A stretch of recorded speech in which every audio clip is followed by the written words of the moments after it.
Welcome back. The second lunar lander from a Texas company is on its way to the moon. The Intuitive Machines Athena lander blasted off on a SpaceX Falcon 9 rocket last night from the Kennedy Space Center in Florida. The spacecraft is carrying NASA science instruments, which are designed to search for signs of water near the moon's south pole.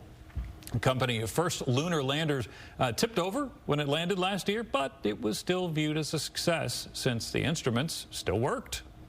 Another lunar lander from a different Texas company continues to send back spectacular video. Just a few days away from landing on the moon, the Blue Ghost lander from Austin's Firefly Aerospace is due to touch down around 2:30 a.m. Sunday morning.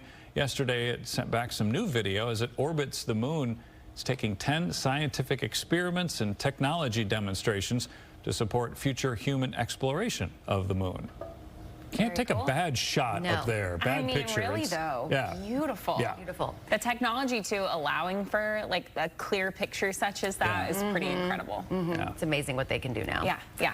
And it's been beautiful around here as well the last few days. I think so. I mean, compared to this time last week, right? We will take it. Yeah. This time last week, we were still waiting to hit freezing, and a lot of us were waking up to those sub-zero wind chills that started Wednesday morning. We saw wind chills range anywhere from -10 up to about 5 to 10 degrees.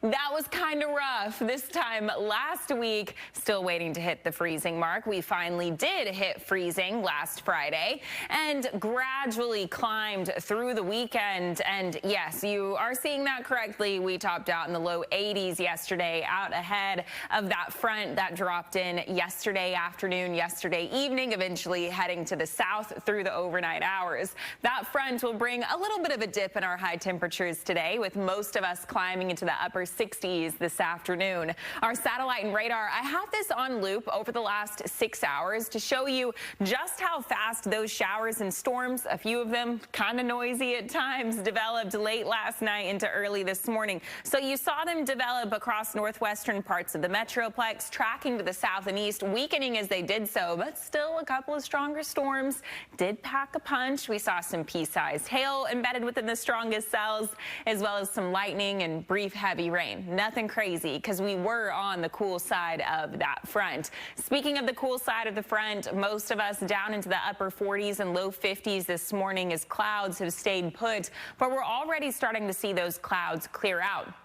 By midday through the first part of the afternoon, clouds will have cleared from the north to the south, and a whole lot of sunshine is on tap for your Thursday afternoon forecast. So 40s and 50s to start, slightly warmer the farther south and east that you live, and any lingering showers are long gone. We'll climb to about 69, 70 degrees this afternoon, a solid 10 degrees below what we saw yesterday afternoon.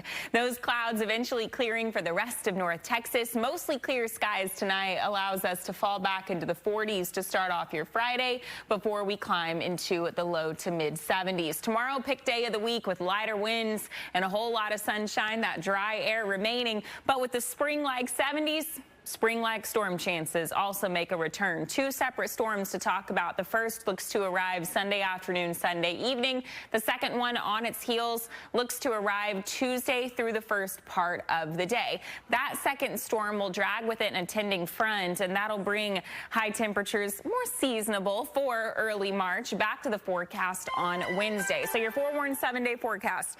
Two separate storms. The first, like I said, Sunday evening.